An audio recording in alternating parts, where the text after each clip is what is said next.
Ayan, magkauna sa dang akong beauty because it's 12:09. So it's time to full my stomach. But a while ago, gihypo gyud ko no. So na ako diri sa usa sa akong mga account. And unfortunately, nahypo ang akong beauty. And naamo ko gibaon nga kanang hindi kanang murag candy, but wala mo ko na wala ko na ulian sa candy. So I am here now. Tanaw, let's check. Murag ang baon ako. Pero maminti lang. So again, I have my apples. So atong buksan para maklaro sa TV. So these are my apples. So naka-slice na sa daan. Gi-slice na ni motherhood. And of course, ang ako ang kanin.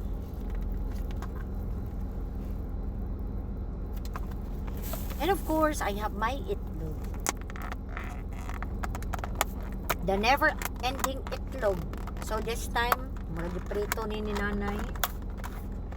Bukaon ako, murag ko nahypo na. Ayan, may itlog. And gamit na sa tao disposable na kutsara tinidor because I have kanang extras man. And just go. Mag-ampot sa the name of the Father, the Son, the Holy Spirit. Amen. This is food, O Lord, and these are gifts which are about to receive from the bounty to Christ your name. Lord, ikaw na bahala sa akong mga anak, Lord. Dilili mo sila pagpasaktan. And thanks for making me beautiful. The Father, the Son, the Holy Spirit. Amen. So mga una to, just close. Nahid po naman kami. Mauli gini ang problema sa ako, aba. Kaya nga, may na lang nagdala ko og kanang ganina. So murag gisangag ni nanay ang ako ang kanin.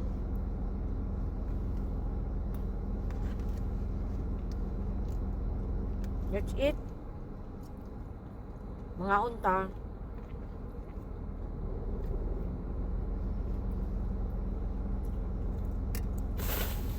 Hala! Ay, Diyos ko Lord, abi na ko wala ko'y tubig. Abi na ko nalimtan ako akong tubig, patay. Kaunsa ko murag likod na hypo ay baba na pa siguro akong sugar ay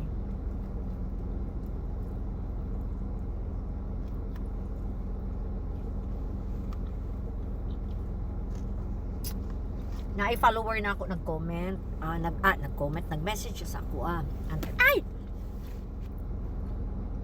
ana siya sa ako ang tita ganda kanang ga-admire ko kay sa imuha kay ang mga post lagi daw kuno ako Bisaya makasabot daw siya kay maglisod daw siya og sabot og English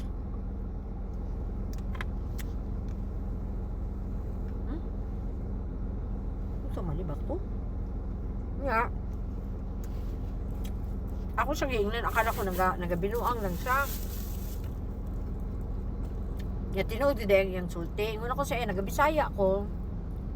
So everybody can understand. Unya lisod man pud og mag-speak English ko kay dili man ko foreigner. Pilipino man ko.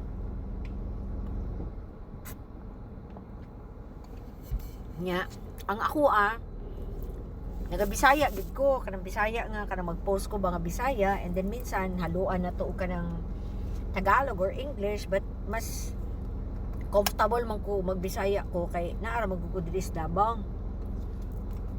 Dili na ako kala mag-English kay nakaram ako din sa Davao. Although minsan gina-consider na ako nga naa ko yung mga followers abroad, so I need to speak English good no kay para maka-understand sila.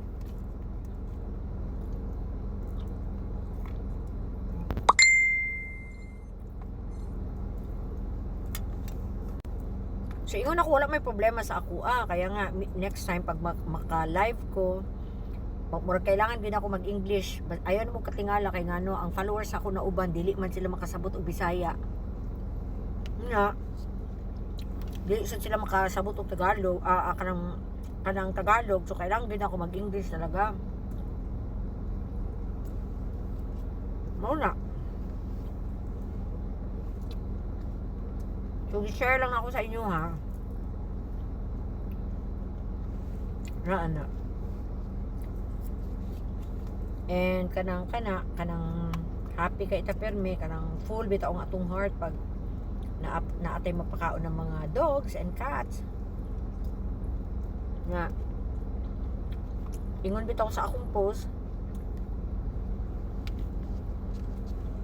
kay maayo mo ko sa mga iro naapoy mga maayong tao nga naga-donate og mga dog food sa ako so that's the charot of it all kaya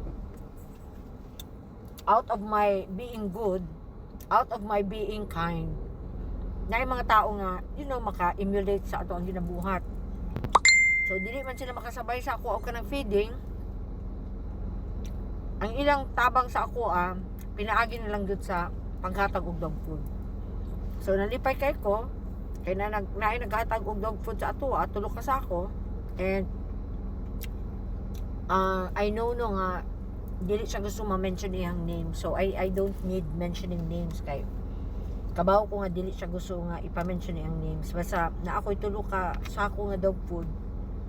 Nagaisip ako of course kung asan ako ihatag. So, bye mga untan. Magpa-check up mo kasi nakaputi ako ngayon. Bye!